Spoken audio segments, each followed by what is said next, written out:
Assalamualaikum dan selamat pagi kepada semua anak-anak murid cikgu. Pagi ini sepatutnya cikgu berjumpa dengan kelas 3 ikhlas, 3 jujur dan 3 aktif. Harap-harapnya makin ramailah ya yang join kita pada pagi ini. Okey, pagi ini kita akan belajar tentang subtopik 3.2 iaitu sistem peredaran darah. Jadi cikgu sebelum ni sudah suruh awak untuk baca dahulu kan? Untuk pengetahuan awak, topik 3.2 ini adalah sangat panjang. Jadi cikgu punya plan, cikgu akan pecahkan kita punya GM kepada 2 sesi. Okey? Jadi memang awak kena baca dululah untuk bantu pemahaman yang lebih baik untuk diri awak. Okey? Jadi sebelum cikgu start dengan cikgu punya slide, sila rujuk buku teks pada muka surat 83. Alright, kita akan belajar topik 3.2 iaitu sistem peredaran darah. Kita akan tengok sistem peredaran darah. Jadi, tajuk yang pertama yang kita nak tengok ialah sistem peredaran darah dalam haiwan vertebrata. Vertebrata bermaksud haiwan bertulang belakang. Manusia dan semua haiwan vertebrata seperti mamalia, reptilia, amfibia, burung dan ikan mempunyai sistem pengangkutan yang spesifik iaitu sistem peredaran darah. Dalam sistem peredaran darah bagi semua haiwan vertebrata, darah sentiasa mengalir dalam saluran yang berterusan ke seluruh bahagian badan dalam satu kitaran lengkap dan mesti melepasi ataupun mesti melalui jantung. Maksudnya begini, darah bagi semua organisma yang cikgu dah sebut tadi mesti mengalir dalam satu pipe ataupun salur. Dan darah tadi selain daripada duduk dalam satu salur, dia mesti lalu dan masuk keluar jantung. Namun ada perbezaan yang ketara antara sistem peredaran bagi mamalia, reptilia, amfibia, burung dan ikan. Walaupun kita semua organisma kompleks, tapi masing-masing kategori haiwan akan ada sistem peredarannya tersendiri. Gambar yang sedang awak lihat ini, cikgu ambil terus daripada buku teks sahaja. Okey, so kita tengok yang pertama. Mula-mula kita nak melihat kepada sistem peredaran darah bagi ikan. Okey, kita kenal dia dulu. Ini adalah sistem peredaran darah ikan dan kita kena cari dulu jantung. Sebabnya peredaran ni tak jadi peredaran dia kalau tak ada jantung. Kita tengok jantung dia dulu. Itu rupa jantung bagi ikan. Pelik rupa dia. Okay, so jantung bagi ikan ada 2 bilik. Apa tu bilik tu? Bahagian-bahagian dalam jantung. Untuk ikan, jantungnya ada 2 part, ada 2 bilik yang kita namakan sebagai ventricle dan atrium. Jantung tadi akan bersambungan dengan arteri, kemudian arteri itu akan bawa darah masuk ke kapilari insang. Darah selain daripada jantung, darah mesti stop dekat insang. Sebab insang itu adalah tempat di mana darah mengisi dirinya dengan oksigen. Darah dapat oksigen dekat insang lah. Sebab insang adalah permukaan respirasi bagi ikan. Darah dah ada oksigen. Jadi darah tadi akan keluar daripada insang, pergilah ke seluruh badan ikan. Sel-sel badannya akan mengambil oksigen tadi. Jadi darah sekarang sudah habis oksigen lah. So darah yang tanpa oksigen ini akan kembali ke jantung. Jantung akan push balik darah tadi, pergi balik ke insang. Jadi daripada kisah dalam ikan tadi, yang kita boleh faham ialah darah bila dia tak ada oksigen, kita simbolkan dengan warna biru.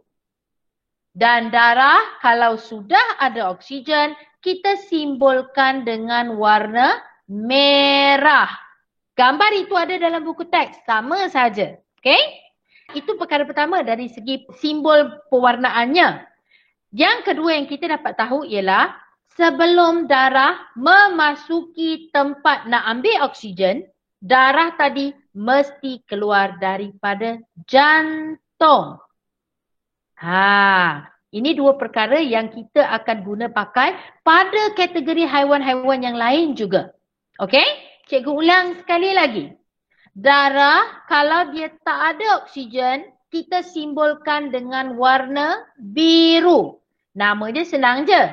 Kalau darah tak ada oksigen, nama ialah darah terdioksigen. Maksudnya tak ada oksigen lah, okey? Kita simbol warna biru. Darah kalau sudah ada oksigen, kita simbolkan dengan warna merah. Nama darah itu darah beroksigen. Edar ke seluruh badan. Okey? Yang kedua yang kita kena ingat ialah untuk darah tadi masuk ke tempat nak dapatkan oksigen, darah tadi mesti keluar dari jantung. Jantung akan tolak darah pergi ke tempat permukaan respirasi, dapatkan oksigen di situ. Sekarang kita pergi kepada amfibia. Contoh amfibia yang cikgu nak gunakan ialah katak lah. Katak pun ada jantung awak. Itu jantung dia. Bentuk love lagi. Okey? So kita perhatikan jantung untuk katak. Bagi tahu cikgu, ada berapa atrium? Halo. Besim Hui kata ada 2. Betul. Kita ada 2 atrium bagi katak. Dan tengok ventricle ada berapa? 1. Oleh kerana 2 atrium campur 1 ventricle, jantung katak ada berapa bilik? Ada 3. Tadi ikan jantung dia ada 2 bilik kan? Bagi amfibia ada 3 bilik. Sekarang kita tengok peredaran pula. Bagi tahu cikgu lah pada gambar amfibia itu, darah tu ada berapa warna? Kita ada merah, kita ada biru, dan kita ada ungu. Nampak tak ungu tu? Darah bagi katak ada 3 jenis. Iaitu beroksigen, warna merah, terdioksigen, warna biru, dan darah bercampur, iaitu campuran oksigen dan terdioksigen yang kita simbolkan dengan warna ungu. Ada warna ungu lah pula. Jadi sekarang kita tengok. Ini adalah atrium kanan. Warna darahnya biru. Kemudian darah warna biru tadi iaitu terdioksigen akan masuk ke ventricle katak yang satu tu. Tapi awak perhatikan ventricle katak itu sudah ada percampurannya darah beroksigen dengan terdioksigen. Jadi darah bercampur yang akan ditolak pergi ke kulit dan peparu. Ingat, katak organ pernafasan dia ada 2, iaitu dia bernafas menggunakan peparu dan juga pada kulit luar lembab. Jadi darah bercampur tadi akan dihantar ke 2 bahagian anggota badan katak untuk melakukan pertukaran gas. Basically we can say darah katak akan terima oksigen masuk ke dalam aliran darah melalui kulit luar lembab dan peparu.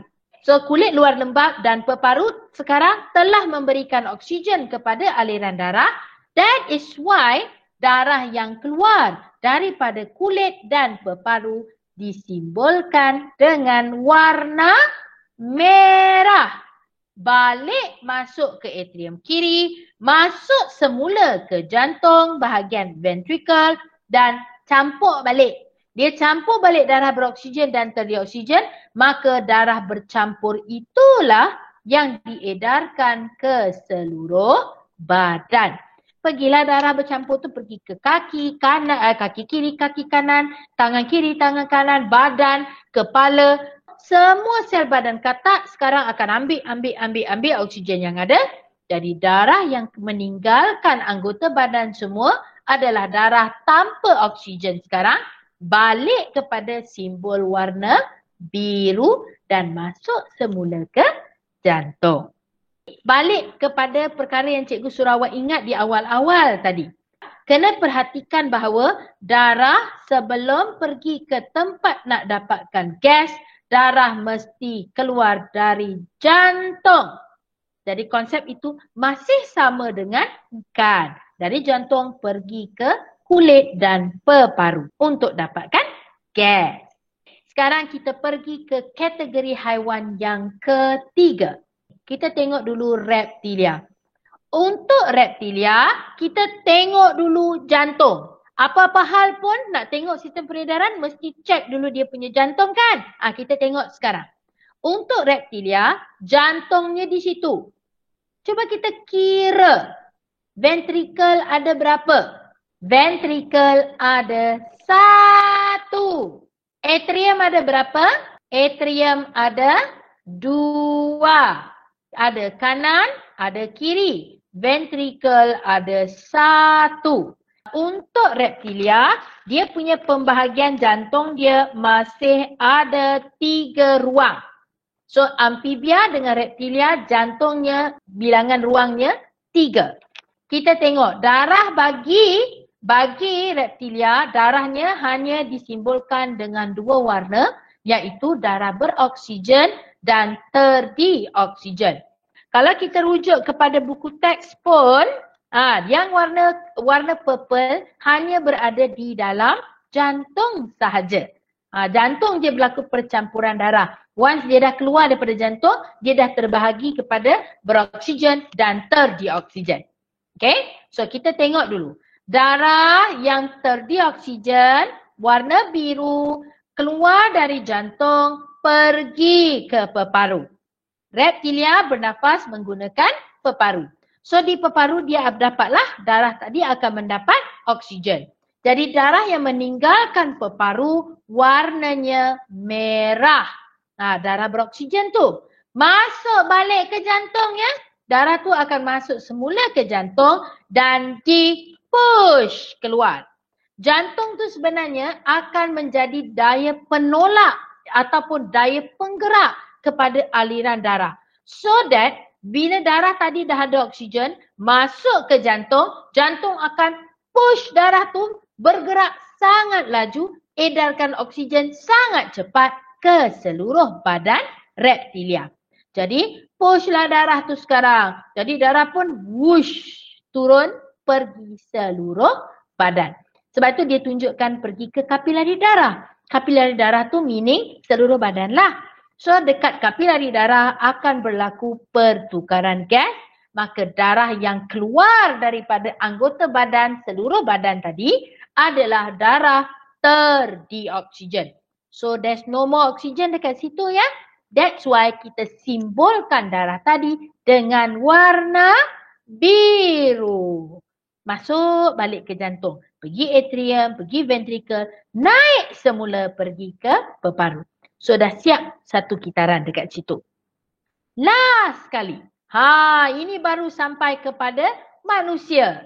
Jadi peredaran darah bagi manusia dan bagi burung adalah sama.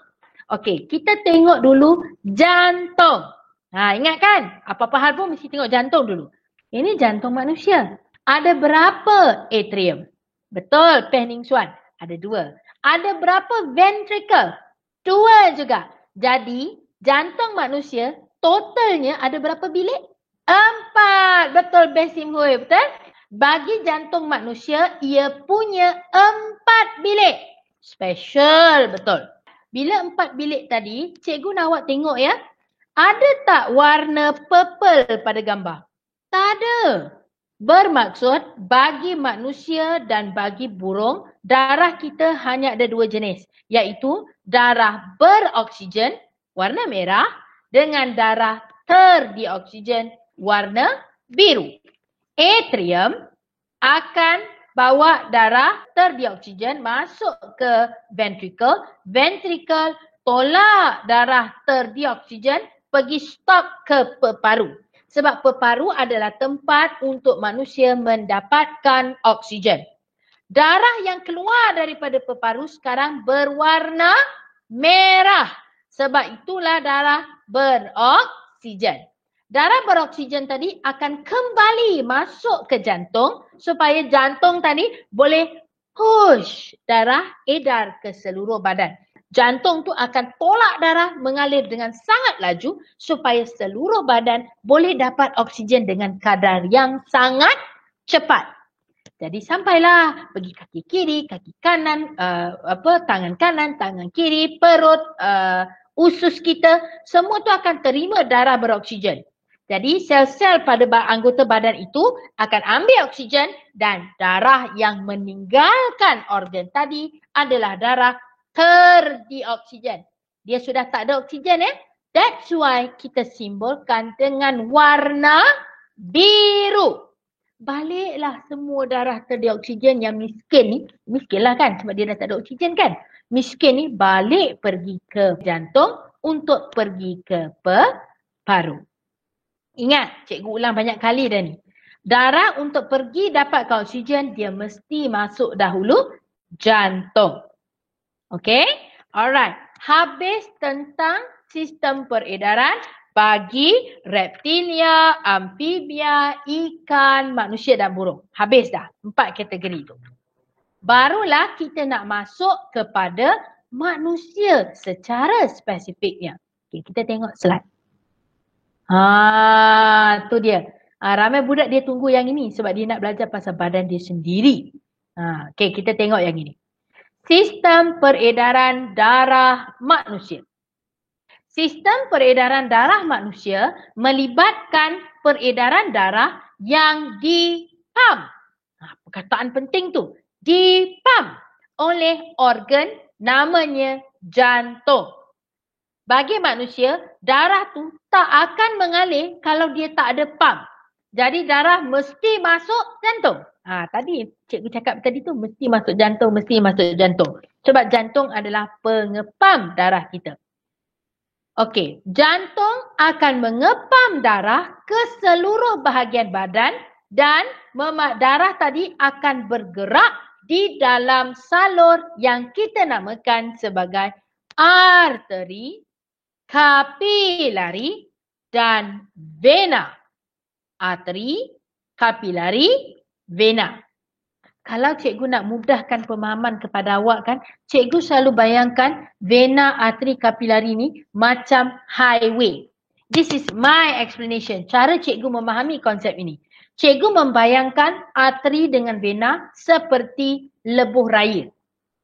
Cikgu bayangkan kapilari itu seperti jalan taman perumahan.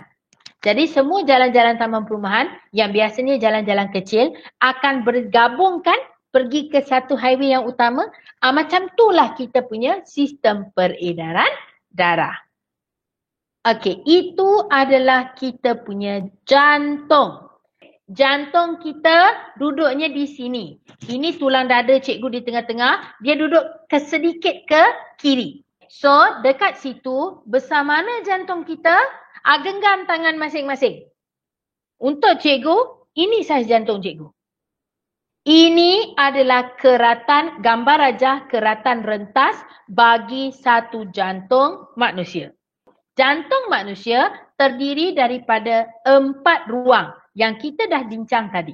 Iaitu kita ada atrium kanan, kita ada atrium kiri, kita ada ventricle kanan dan ventricle kiri. Gambar yang sama berada dalam buku teks pada muka surat 86. Daripada ruangan itu, dapat kita perhatikan juga bahawa sebelah kanan kita simbolkan dengan warna biru, sebelah kiri kita simbolkan dengan warna merah. Okey? Sekarang, kanan dan kiri ini adalah benar-benar dipisahkan. Sebab itu, bagi manusia, kita tidak punya darah bercampur. Kita tak ada darah bercampur. Kenapa tak ada darah bercampur tu? Sebab wujudnya satu struktur kita namakan septum. Nampak tak perkataan septum tu? Jadi septum itu sudah memisahkan jantung manusia kepada sebelah kanan dan kiri. Makanya kita tak ada darah bercampur. Jadi kita tengok pula pada dia punya salur-salur pada jantung manusia. Jantung manusia mempunyai 4 saluran besar, iaitu vena cava, aorta, arteri pulmonari dan vena pulmonari. Murid-murid, untuk level tingkatan 3, awak mesti mahir menentukan 4 salur darah ini. Cikgu akan ajar awak sekarang macam mana kita nak membaca pergerakan darah pada jantung manusia. Okey, so kita tengok sekarang. Petunjuk sudah diberikan yang mana darah beroksigen berwarna merah, darah terdioksigen warnanya biru. Okey, kita start daripada sebelah yang tak ada oksigen dahulu. So, darah terdioksigen akan masuk ke jantung melalui vena cava. Tengok cikgu punya cursor ya. Jadi vena cava akan bawa darah terdioksigen masuk ke jantung pergi bilik nombor 1, iaitu atrium kanan. Atrium kanan akan mengecut. Atrium kanan akan kecut macam tu. Lalu darah akan tertolak masuk ke ventricle kanan. Okey, bila darah tu masuk dekat ventricle kanan, atrium kanan jadi kosong tak ada darah langsung. Jadi macam mana darah tu boleh tak tertolak naik ke atas? Okey, antara atrium kanan dengan ventricle kanan akan ada pintu khas. Pintu khas ni kita namakan dia sebagai injak trikuspid. Jadi bila mana injak trikuspid tadi tertutup, injak tu tertutup, darah tak akan patah balik masuk ke atrium. Okey? So darah tadi akan tertolak, semuanya masuk dalam ventricle kanan. Sekarang ventricle kanan jadi gemuk, atrium jadi kurus. Atrium kecil, ventricle jadi besar. Okay. Now, ventricle pula mengecut. Mengecut macam tu. Darah akan tertolak keluar terus daripada jantung melalui arteri pulmonari. Bila darah tu tertolak keluar, kita nak make sure darah tadi dah keluar, tak patah balik masuk dalam ventricle. Maka di atas sini akan ada ni, pintu khas lagi. Nama pintu khas ini ialah injap sabit. Okey, so cikgu pergi balik, patah balik sikit ke belakang. Tadi kita sebut ada injap trikuspid. Sekarang kita sebut ada injap sabit. Jadi apa fungsi injap ni? Injap memastikan darah bergerak dalam satu arah. Itu menunjukkan kerja injap memastikan darah tu tak patah balik. Kita tak mau darah tu patah balik. Darah mesti terus gerak ke depan, ke depan, ke depan, ke depan. Jadi itu kerja injap. Sekarang darah terdioksigen tu dah keluarlah daripada jantung. Dia akan pergi ke arteri pulmonari. Lepas tu dia pergi mana? Daripada jantung, darah akan pergi ke peparu. Okey, untuk pengetahuan awak, jantung dengan peparu ni, dia kawan baik tau. Dia kerja sama-sama. Jadi kalau peta dalam badan kita ni, kalau tangan cikgu ini jantung, ni tangan cikgu ni jantung, peparu ni duduk belakang. Darah daripada sini akan pas pergi kat sini. Sebab dia kawan baik. Jadi, oksigen akan diambil di peparu melalui arteri pulmonari. So, darah daripada jantung pergi peparu dalam keadaan terdioksigen. Tak ada oksigen. Sekarang di peparu, darah tadi pun ambil oksigen. Balik pergi ke jantung. Darah daripada peparu akan kembali ke jantung melalui vena pulmonari. Jadi bila darah tu daripada jantung sudah kaya dengan oksigen, masuk ke vena pulmonari, darah itu warnanya merah. Kita simbolkan dengan warna merah. Darah tu akan masuk ke atrium kiri. Atrium kiri penuh, besar, gemuk dan injak bikuspid dia, ada injak lagi, tak sebut pula. Injak bikuspid tadi ada dekat bawah atrium ni, injak bikuspid tutup. Supaya darah hanya penuh dalam atrium kiri. Atrium kiri jadi gemuk sekarang. Atrium kiri mengecut. Darah akan ditolak turun melalui pintu khas, injak bikuspid, terbuka, darah turun ke bawah, masuk ke ventricle kiri. Jadi apa yang berlaku sekarang? Atrium jadi kecil, kurus, ventricle jadi gemuk sebab banyak darah dekat dalam dia. Sekarang ventricle pula mengecut. Darah tadi akan tertolak pergi ke aorta. Jadi keluarlah darah beroksigen ni daripada jantung. Dia akan tertolak pergi semua ke seluruh badan. Jadi daripada cerita cikgu yang panjang lebar tu, sekarang kita nak tengok betul-betul struktur jantung.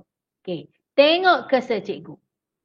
Ini dinding jantung kanan. Specifically dinding ventricle kanan. Ni bahagian cursor yang cikgu tunjuk ni.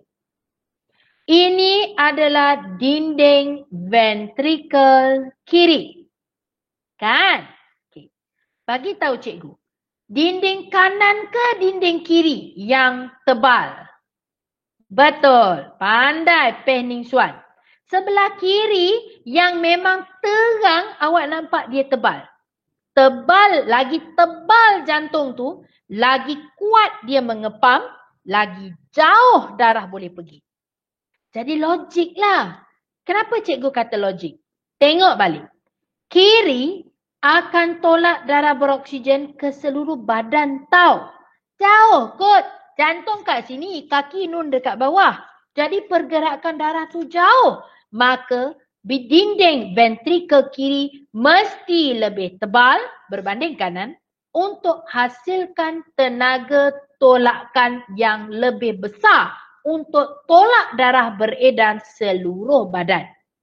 Manakala dinding ventricle kanan ni, dindingnya nipis sebab dia hanya hantar darah pergi ke paru sahaja. Itu bagi ventricle. Sekarang cikgu nak awak bandingkan dinding atrium dengan dinding ventricle. Dinding siapa lebih tebal? Betul, Besim Hui, betul. Dinding ventricle. Dinding ventricle lebih tebal. Sebab ventricle akan tolak darah keluar jantung. Kan? Manakala dinding atrium hanya gerakkan darah dalam jantung. Maka atrium tak perlukan dinding yang tebal. Yang perlukan dinding yang tebal ialah dinding ventricle. Atrium hanya hantar darah di dalam jantung, manakala ventricle hantar darah keluar dari jantung.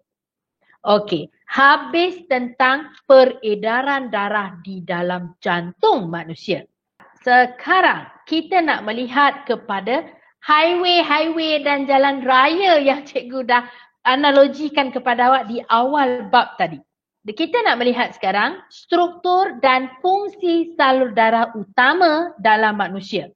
Bagi badan manusia, kita punya 3 jenis salur darah.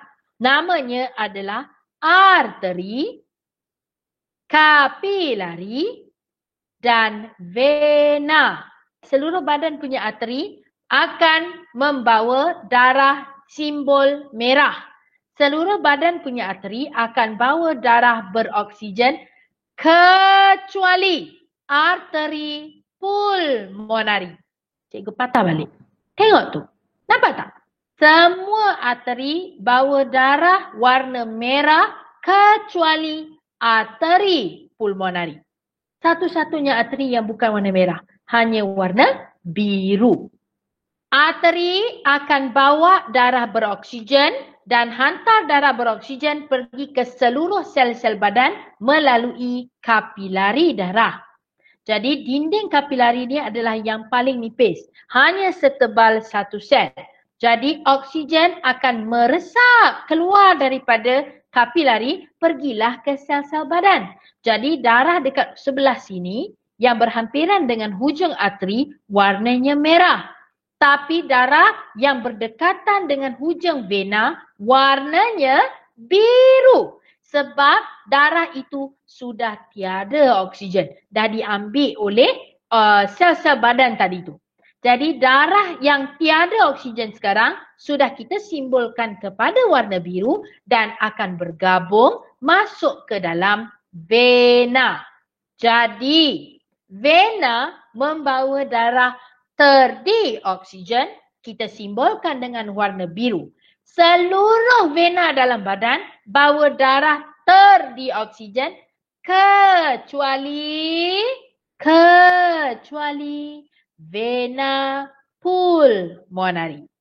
Kecuali vena pulmonari. Sebab vena pulmonari sahaja yang akan bawa darah warna merah. Ini fakta yang murid-murid selalu sangat silap. Jadi cikgu ingatkan awak sekali lagi. Arteri membawa darah beroksigen kecuali arteri pulmonari. Vena membawa darah terdioksigen kecuali vena pulmonari. Itu adalah cara darah tu dipaskan pergi daripada arteri, kapilari dan vena. Sekarang kita nak melihat dari segi struktur keratan rentas arteri, kapilari dan vena tadi. Yang pertama kita nak melihat dari segi struktur dia. Cikgu bandingkan arteri, kapilari dan vena. Dinding bagi arteri adalah tebal, berotot, banyak tisu elastik untuk menahan tekanan darah yang sangat tinggi yang berada dalam salur darah itu. Jadi arteri, ingat, arteri bawa darah beroksigen. Jadi darah tu pula fresh keluar daripada jantung. Maka that is why darah dalam arteri bertekanan tinggi. Oleh itu dinding dia mesti kuat, dindingnya mesti berotot, dindingnya mesti elastik untuk tahan tekanan darah yang sangat tinggi pada arteri. Cikgu pergi kepada kapilari. Kapilari mempunyai dinding yang paling nipis iaitu hanya setebal satu sel. Ia adalah tanpa otot dan ia tiada tisu elastik. Jadi dinding kapilari adalah sangat lembut, sangat nipis. Penting tu untuk membolehkan pertukaran gas berlaku di situ. Dan bagi vena pula, dinding vena adalah nipis, sedikit berotot dan sedikit elastik untuk memudahkan pengaliran darah balik pada tekanan rendah kembali ke jantung. Ulang balik. Dinding arteri berotot kuat, kenyal, elastik. Dinding kapilari adalah paling nipis. Dinding vena adalah nipis, kurang berotot, kurang elastik. Okey? Yang kedua, dari segi struktur. Bagi arteri, arteri tiada injap. Dia tak ada injap. Kapilari pun tiada injap.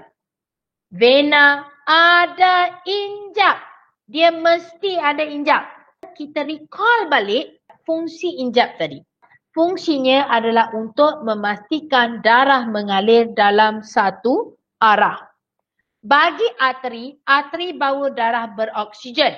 Jadi darah tu keluar daripada jantung kan, turun ke seluruh badan. Jadi darah tu memang mengikut tarikan graviti dia turun. Berbeza untuk vena. Vena, contoh ya, vena dekat kaki. Vena dekat kaki akan bawa darah balik ke jantung. It needs to climb the body. Darah tadi mesti memanjat anggota badan. Maka sepanjang salur vena akan ada injap. Injap tu tangan cikgu ni, injap. Injap tu akan buka, darah akan naik ke atas. Bila darah dah berada di atas, injap akan tutup. Jadi darah tu tak patah balik ke belakang. Itu sebab vena mesti ada injap untuk memastikan darah berjalan dalam satu arah. Pergi kepada dari segi struktur, saiz lumen. Jadi kelas lumen ni adalah ruang kosong yang mana darah mengalir dekat dalam dia ya. Okey, Untuk arteri lumennya kecil, untuk kapilari lumennya paling kecil dan bagi vena lumennya adalah yang terbesar. Of course, terbesar sebab dinding ni kan nipis. Okay. The next one, kita nak tengok dari segi fungsi. Untuk arteri, fungsinya mengangkut darah beroksigen keluar dari jantung ke seluruh badan kecuali arteri pulmonari. Arteri pulmonari mengangkut darah terdioksigen dari jantung ke peparu. Ingat tak tadi cikgu cakap, arteri pulmonari adalah satu-satunya arteri yang berwarna biru. Untuk kapilari, ia membenarkan pertukaran gas, makanan, bahan kumuh antara darah dengan sel-sel badan kerana dindingnya yang sangat nipis secara resapan ringkas. Dan bagi vena, kerja vena, fungsi vena adalah mengangkut darah terdioksigen balik ke jantung dari seluruh badan kecuali vena pulmonari. Vena pulmonari adalah satu-satunya vena yang bawa darah warna merah mengangkut darah beroksigen dari peparu kembali ke jantung. Dari segi peredaran darah pula, darah yang mengalir dalam arteri, darahnya mengalir dengan laju pada tekanan yang tinggi. Of course lah laju dan tekanan dengan tinggi ya Wak. Sebabnya darah tu baru keluar dari jantung. Jantung, wush, sekali mengepap, darah tu pergi ke depan. Sangat laju, sangat cepat, tekanan darahnya adalah tinggi. Oleh itu, nadi kita sebenarnya adalah arteri. Dekat mana kita boleh cari nadi? Nadi kita cari kat sini. Dan satu lagi nadi kita cari dekat sini. Awak kan selalu buat ujian segak kan awak cari. Jadi setiap tempat yang kita boleh rasa denyutan nadi kita, sebenarnya kita sedang menekan arteri. Untuk kapilari pula, pengaliran darah dia mestilah yang perlahan dan tekanan darah adalah yang rendah dekat sini dan tiada denyutan nadi. Dinding kapilari sangat nipis kan? Jadi kita tak boleh tekanan darah yang tinggi ya. Nanti kan berlaku pendarahan dalaman sebabnya dinding kapilari itu terpecah. Jadi tak boleh. Tekanan darah dalam kapilari mestilah yang rendah. Dan bagi vena pula, pengaliran darah adalah perlahan dan pada tekanan darah yang rendah juga sebab vena dah sangat jauh daripada jantung. Jadi darah dia akan slow, tekanan dia adalah low dan tiada denyutan nadi. Okey, untuk topik 3.2 kita baru sampai 50% sahaja. Cikgu stop di sini sebab tajuk ini sangat berat. Cikgu faham itu. Jadi cikgu bagi tempoh masa untuk awak slow-slow absorb apa yang cikgu dah ajar melalui video ini. So habis untuk pembelajaran kita hari ini, sekarang kita akan buat modul. Jarang-jarang ni cikgu buat GM yang lama macam ni. Lama sikit lah sebab hari ni tajuk kita panjang. Okay? So kita tengok modul pada muka surat 37. Soalan nombor 1. Raja berikut menunjukkan sistem peredaran darah bagi haiwan X dan haiwan Y. Dah diberikan dekat situ. Awak tengok betul-betul? Tengok haiwan X, jantung dia ada berapa ruang? Ada 3. Ada 3. Betul. Penningsuan betul ya. Untuk haiwan X, dia ada 3 ruang jantung. Jadi untuk haiwan Y, ada berapa ruang jantung? Ada 4. Besim Hui juga. Betul. Besim Hui jawab ada 4. Betul. Thank you awak kerana respon. Okay. Jadi kita tahu sekarang X tu mestilah sama ada amfibia atau reptilia. Manakala Y mestilah sama ada haiwan mamalia atau burung. Jadi A.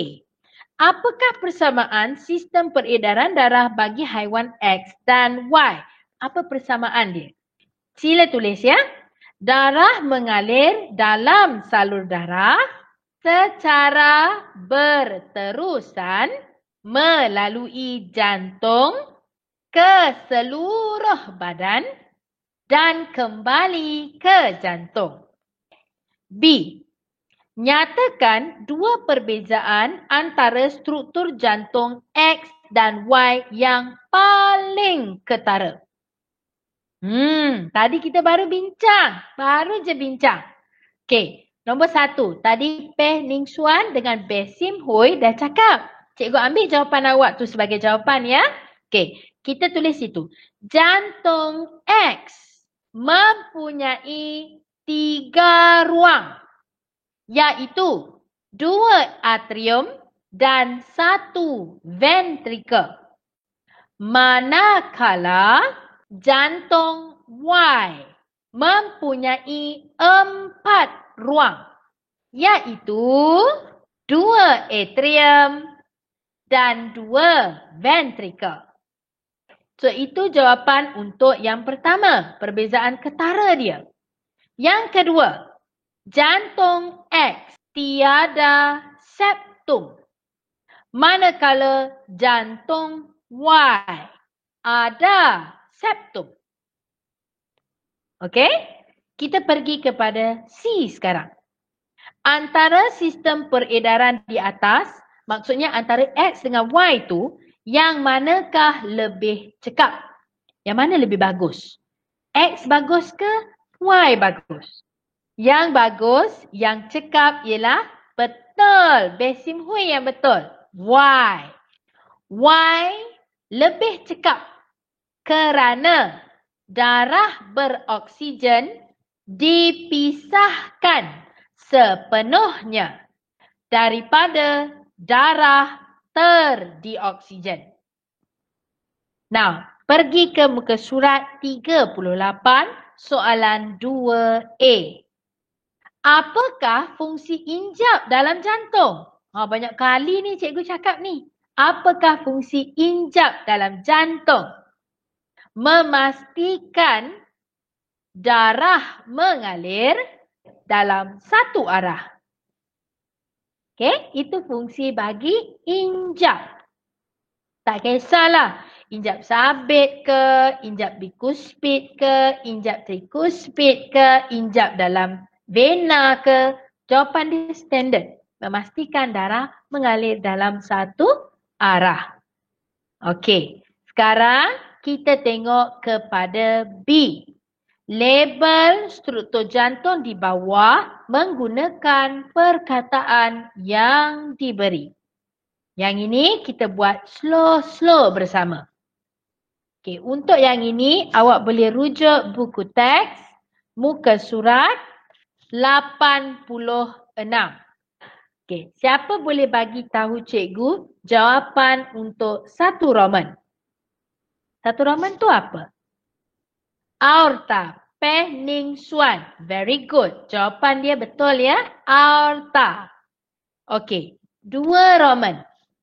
Vena cava superior. Betul. Beh Sim Hui. Betul ya jawapan awak? Vena cava superior. 3 Roman.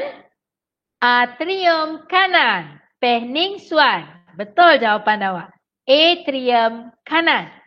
4 Roman. Cikgu tunggu chat. Berderia cikgu tunggu chat. Ventricle kanan. Beh Sim Hui. Betul juga. Okay. Now untuk 5 Roman.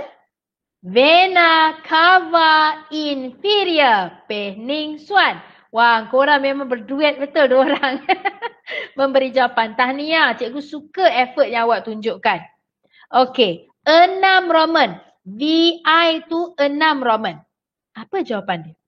Arteri pulmonari. Beh Sim Hui. Pandai. 7 Roman. VII. Akmal. Akmal cuba. Bagus. Tahniah. Vena pulmonari. 8 Roman. Siapa cepat? Atrium kiri. Peh Ning Xuan. Tahniah. Betul tu. Dan 9 Roman. Ventricle kiri. Beh Sim Hui. Tahniah. Cikgu sukalah awak bertiga sangat aktif dan suka mencuba. Tak apa.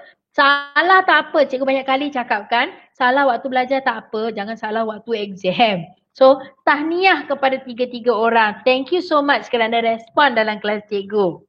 Okay. Last kali. Sampai last. Lepas ni kita berhenti. Last sekali. Soalan nombor 3.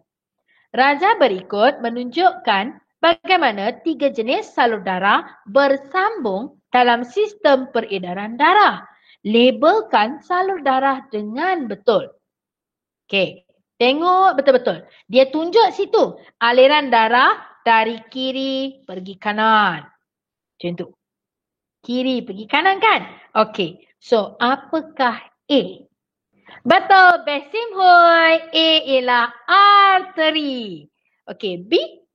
Jaringan kapilari. Pehning Suan. Betul tu. Untuk B ialah jaringan kapilari. Dan C.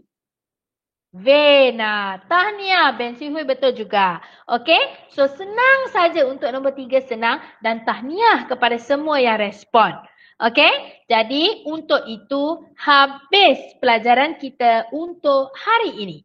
Semua sekali terima kasih atas kehadiran awak dan awak boleh leave me untuk pergi kepada subjek yang berikutnya dan kita jumpa lagi pada sesi yang akan datang.